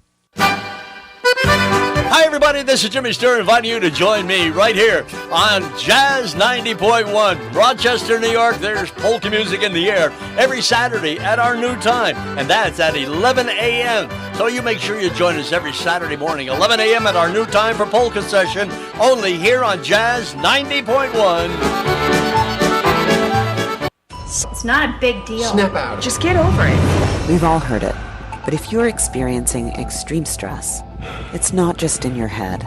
It can affect your entire body because toxic stress can hurt us physically without us even knowing it. If you've lost a job, worry about your next meal, or have trouble making it through the day, If you're feeling the effects of stress, we can help. Text stress to 211-211 to find a solution. Here's the latest Jazz 90.1 weather forecast. It will be cooler today across Rochester, Western New York, and the Finger Lakes with some partial sunshine, and the breeze will come in out of the northwest. Temperatures will be topping out in the low 40s for highs. Coming up here for your Saturday night, plan on increasing clouds. Overnight low temperatures will be close to 30. We should at least see some partial sunshine for the day on Sunday. A gustier breeze will come in out of the southwest. It will be a touch milder, the high near 50. I'm meteorologist Josh Nichols for Jazz 90.1. And currently right now we've got cloudy skies, 43 degrees out at the airport and 44 here at member-supported Jazz 90.1.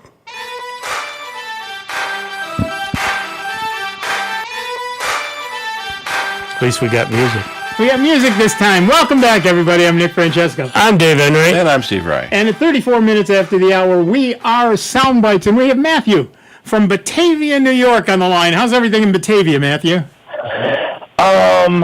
Pretty cloudy. What's up? I just want to say, first and foremost, you guys are my dear, dear friends. I gotta say, you guys are electronical and computer geniuses. Nicholas, I love you. Dave and Thank you, Steve, Matthew. and, You need to get out more, but thank you very much. Well, I do. When I, I'm kind of like, what's it called? The person that stays in the house all the time, or somebody like that. Yeah. But anyway, I did want to say thank you guys for so much what you do for the community and everything. Thank you, Matthew, for saying that. Thank you. You know what? Today I'm going to do something. I'm going to make it a $20 support donation, and I challenge anybody to match me back with a $40 ringer. Okay. That's what we like to hear. All right. Matthew has challenged you out there. You're going to Jazz 90.1 and click the big red donate now button. Yep. So I want to talk about like artificial intelligence and all this stuff, and especially Christmas gifts and everything going on this year. You got to think about Christmas, Thanksgiving gifts. I seen all these things on TV today. It blows my brains out. I'm going crazy. Now, I mean, I know it sounds weird, but like as far as like gifts for kids, I seen these little Skechers shoes on TV. You could put a little AirPod in them. I mean, not like to worry about the kids, but to be safe about the kids. We got to love and protect our children. Yep. You could put a little air tank at the bottom of their shoes. Yep. Crack them now. I mean, it's crazy. I mean, all this stuff is also good for seniors with Alzheimer's or memory loss. All the time you hear about a silver alert for someone that wandered away. Yep. Forgot where he was. Yep. And now you can. Yep. So the shoes that have them built in now, so you don't have to add them yourself. A grandfather or a grandma, it would be a good gift to like donate a good set of shoes with a little air tag. If the little girl runs away or something like that. Maybe if the kid's autistic, perhaps. Sure, exactly right. I don't know. Or at the very least, a neck band thing. Yeah, a necklace. Necklace sort of thing. Yeah, good idea. Good idea, Matthew. Well, that would be a good Christmas gift, but I mean, all this stuff, computer stuff is out of control. I mean, I watch TV constantly, like 24/7, because I'm an insomniac. Sure. But, I mean, I see these cops in these things these days. They got drones coming up in the windows, shooting out windows and blowing in drones. Yeah. Well, some of that stuff is more Hollywood than real, but it's there. Well, it does happen. Yeah. It could be a possibility. But I'm just, and we in the model airplane community are really mad about a lot of these commercials that make us look bad. I think it's pretty cool, actually, but, I just want to give a big shout out to everybody in your whole crew, and, wish everybody a good blessings for the holidays, man. Well, thank you, Matthew, and all the same to you. I made 20 to your station today, and like I say, if you want to come back to me, match me back for 40. There you go. Thanks, Matthew. We appreciate that. Thanks. Nicholas, Steve, and Dave, I love you guys, man. Love you too, Matthew. Thanks. All right, buddy. Bye-bye. And you can, of course, donate by going to jazz901.org and click that big red Donate Now button. Mm-hmm. We certainly could use your donations. Yeah. So this is the time. Holidays, the time of giving. This is the time. All right, let's do some news. Should we talk about the... let's see, we've got Microsoft news. Yeah. We've got Google news. And we've got miscellaneous news. Do the miscellaneous. All right, assuming that I can get my fingers to work. These pages seem to be stuck together. Remember, I think that was pretty good. Oh, here we go. Are we going? No, yeah. Yeah. All right. So I don't read the news before the show. I'm surprised you should. when you read it along. Yeah, because I sent you one of them you already had. Exactly. There are times I despair for the human race. Times like this week when Apple's newest product, the iPhone Pocket, a $230 sock with a hole in it, went on sale Friday. Despite drawing mixed reviews and not nearly enough scornful ridicule, it sold out within hours. Seriously, Apple people? Seriously? Was a famous Japanese designer. Okay. I don't care. Oh, jeez Louise. If he's not who created Totoro, I don't want to know about it. So if you actually bought the iPhone Pocket, call us and let us know why. Thousands of Asus WRT routers, mostly end-of-life or outdated devices, have been hijacked in a global campaign called Operation WRT Hug that exploits 6 vulnerabilities. Over the past 6 months, scanners looking for Asus devices compromised in Operation Warthog identified roughly 50,000 unique IP addresses around the globe. If you're still running an Asus WRT router, please stop.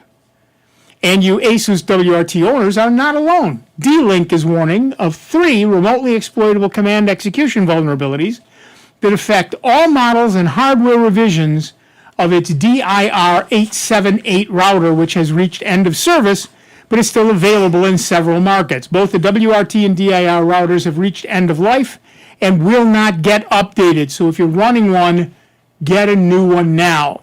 And the exploit was stupid. There's no login needed for administration. Right.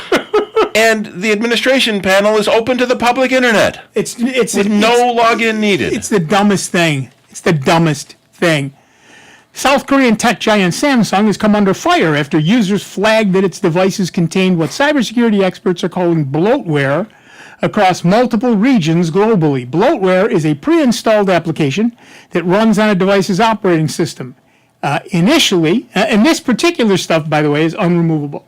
Initially, the software App Cloud was reported to be pre-installed in Samsung Galaxy A and M series phones across West Asia, North Africa, Europe, and South Asia.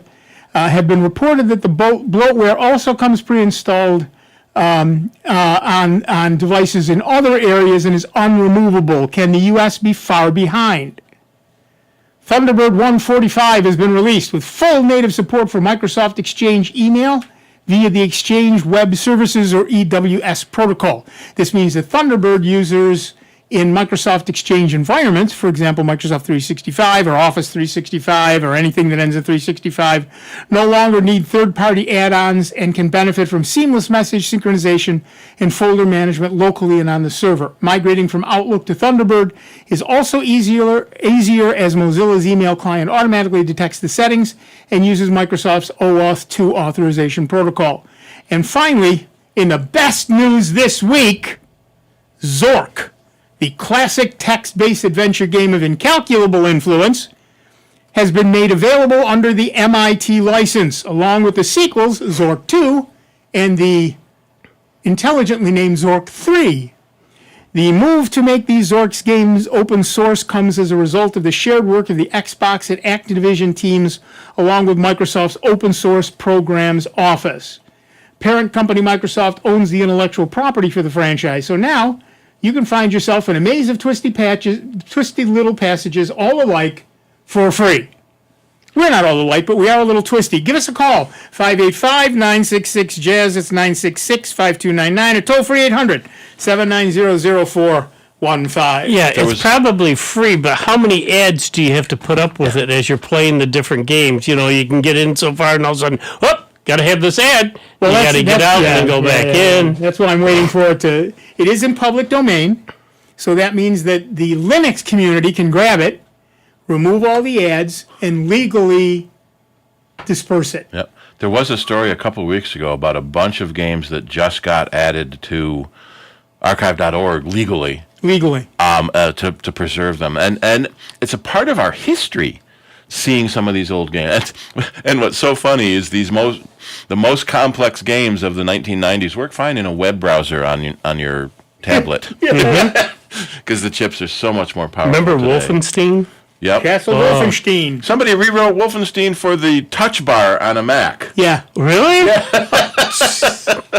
You can run Wolfenstein on almost every device available. Every device. I haven't seen it for a Tamagotchi yet, but a lot of the kids out there don't know what the heck we're talking about because that was one of the first games that came out besides Leisure Suit Larry and all those others, you know, and Mario Brothers. Were very simplistic.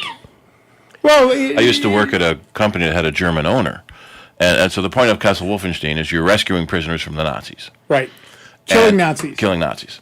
And so his son started playing it, and she, I don't like you killing games. But Dad, they're Nazis. Yep.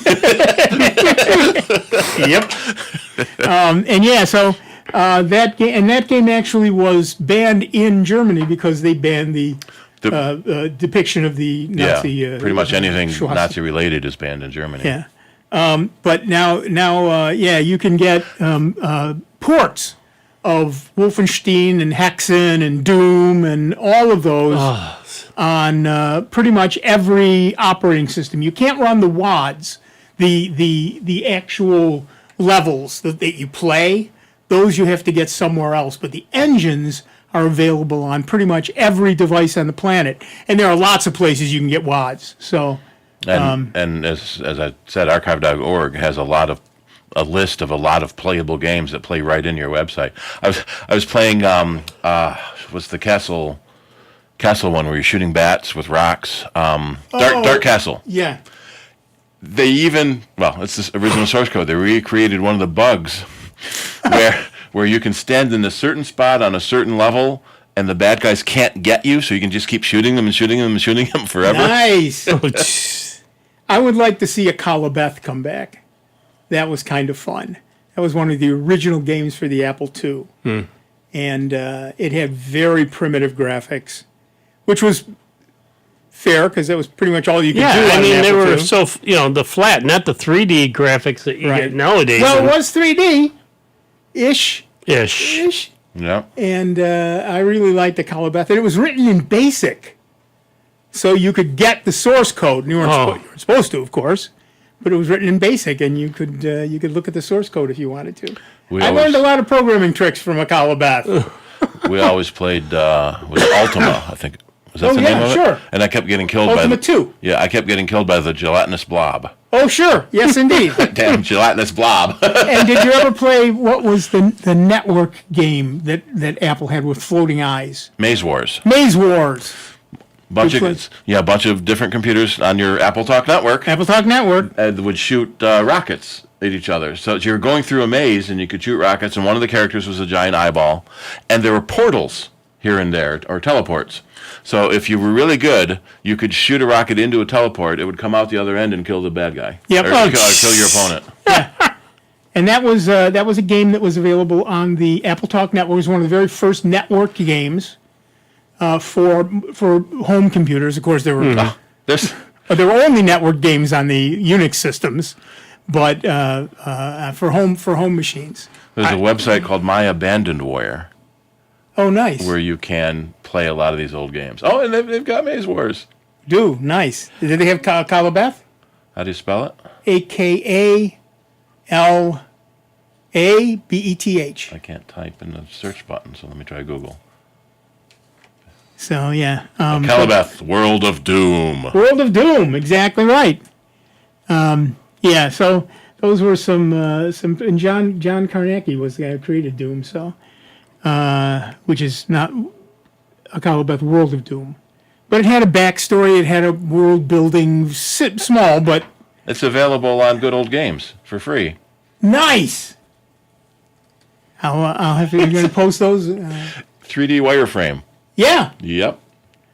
yeah, it was pretty cool. And you climb ladders and it had monsters and Load Runner was one of the first biggest games I played. yeah. But I remember that Hitchhiker's Guide to the Galaxy was the first game I bought on the Macintosh. Yep. And it came with your peril-sensitive sunglasses. Yep. So whenever you're in peril, you put on these dark glasses so you can't see the peril. Right. And the scratch and sniff card. You get to some point in the game, you have to scratch number 7 and tell me what is it to proceed in the game. Yep. Yep. And I loved the hint booklet that you'd use like a highlighter to highlight a basic hint about how to solve this puzzle. And some of them had 4 or 5 different levels before it just told you what to do. Right. Getting the babblefish was like 45 steps. Oh yeah, the babblefish was hard. To get the babblefish. But you had to have the You had to have the babblefish. babblefish. I remember one time I got to the end of the game where we've landed on the planet with the planet builders. Oh yeah, okay. And the door jams of the spaceship as you're trying to go out. Right, right. And Marvin asks for the toothbrush to repair it. He asks for a random thing from somewhere in the game. Right. Toothbrush is in scene 1. Right. Where you wake up with a headache and go to the bathroom to get the aspirin and see a toothbrush. So you played the entire... You gotta go all the way back to get the toothbrush? Start over again. And you had that thing your grandmother gave you that you can't get rid of, that you put stuff in, because you can only hold so many things. So you put it in that thing your grandmother gave you can't get rid of, and it would show up every now and then, and you could pull something out of it you might need. Yep. That was... and it came on a single floppy disk. Yeah. That's how great the programming was back then. That was some amazing stuff back then. I can remember the first game that we played at work, and we had this big upright computer for doing analytical work. Yeah. But we had written in BASIC because they had published back then the PC Magazine this farming program. So we wrote it all up and put it on a floppy. And in between times, we could load that in, and it was just on a monochrome screen. And it'd sit there and spit out and tell you, all right, well, you got these many acres, and you got this much planted in wheat, and this much, and you had to balance it to make your neighborhood grow. What did we call that? And a number of times, sorry, you failed, you're starved, the whole town, they're dead. They're dead now, yep. We played that on the mainframe with a teletype, not a teletype, a deck writer, line-by-line printer. So every line. Yep. Storm comes, wipes out your crops, people starve. Yeah. And the amount of paper we wasted. Yep. Because the lines were all that short, but the paper was 132 characters. Yep. Yeah, it was pretty amazing. Who was it? Was it you? Somebody just sent me a font. Yes. It was you. The Epson MX80 font has been faithfully reproduced in TrueType and OpenType, and so now you can type like it's 1980. 1980. So you can use the dot matrix. Oh, really? Epson MX80 font. Very cute. Very cute. Oh, I remember those I machines. installed it and then immediately uninstalled it. Yeah, you'd be tempted to use it. Yes, exactly. You hear it going. Yep. When you had the printers all inside of those soundproofing cases, sound dampening. Dampening. You couldn't soundproof them. And we used to shove it way in the back corner of the office, and inadvertently people would sit there, open up the lid, pull off the stuff and that, and forget to put the lid down. and you'd hear somebody in the front of the close that damn lid. Yep. Worse was when they pulled it off and they pulled the perforations off the roller and didn't put it back, so the next person in paper shooting out. Oh yeah. We should see how high we could get it to go. How fast can you print? Did you guys ever have line printers? Printers that would print The whole line at a time. line at a time? Yeah. Yep. Yeah. Those you could really get high. Those you could get moving. The problem with those is because we used to use them at the bank to print checks. There was a terminal speed. You couldn't make them go faster because of air resistance. Yep. Xerox copiers, when we had big jobs at Xerox for a long time, about 100 copies a minute is the maximum. Is about the max they could go. And they even do a partial vacuum in the giant copiers. They try to lower the air pressure. Yep. And it still can only go so fast because you can't move paper any faster than that. I had an old Epson dot matrix for doing up the forms at work. The MX-80. Yeah. And that thing was reliable as all get out, noisy as all hell. That's why we put it in this one cupboard. Yep. And I put this other dampening stuff like you use in acoustic sound systems just to dampen some of the noise, because, you know, people would come in and if you were printing off invoices, because it was a 3-part invoice. Oh, yeah. You're going back and forth, and that at least dampened it somewhat. Yep. You know, those were the days, man. We had, and we were rich. If you actually had a dot matrix printer, you were rich. I remember the time I had my Apple II with 64K of RAM. I had 2 floppy drives. The green monitor was at 10 inches, and the thermal printer. And I remember saying to my wife, and she reminds me to this day, I remember saying to my wife, this is it. This is all I will ever need. I'm never going to need another thing. And about 6 months later, I got a modem, and then I got another computer, and then I was lost. But yeah, we remember. We went to the dark side. We way to the dark side. And that's why these things need to be preserved, is people don't remember these histories, where we came from. Well, I've found a is it Sony? It must be Sony mini disc. Ooh. That was for music mostly, but you could save data on it as well. I have no idea what's on it because it's not labeled. It may be nothing, but now I don't really have anything I can read it with, so I don't know what's on it, if anything. I've still got some tiny little backup tapes from a tape backup device I had decades ago. I've still got a Bernoulli drive. Bernoulli disc, not a drive. I've still got several zip drives. What? We've got zip drives and jazz drives. Jazz drives. I had a jazz disc. SideQuests. We made a ton of CDs. We had a 4X CD burner that was like $5,000, but then people could give us 10 SideQuest discs, which were $100 a piece. Yep. We could put it on one CD and give them back 10 blank discs. Yep. Amazing. Yep. It's amazing. And I have an 8-inch floppy disk sitting around with some code I wrote on it decades ago for the Exidy Sorcerer, as a matter of fact. What a great little machine that was. Those were the days. You Trash 80 puppies, you little whippersnappers, you don't know what you're missing. We wrote a game for the Trash 80, TRS-80, which didn't have a sound card.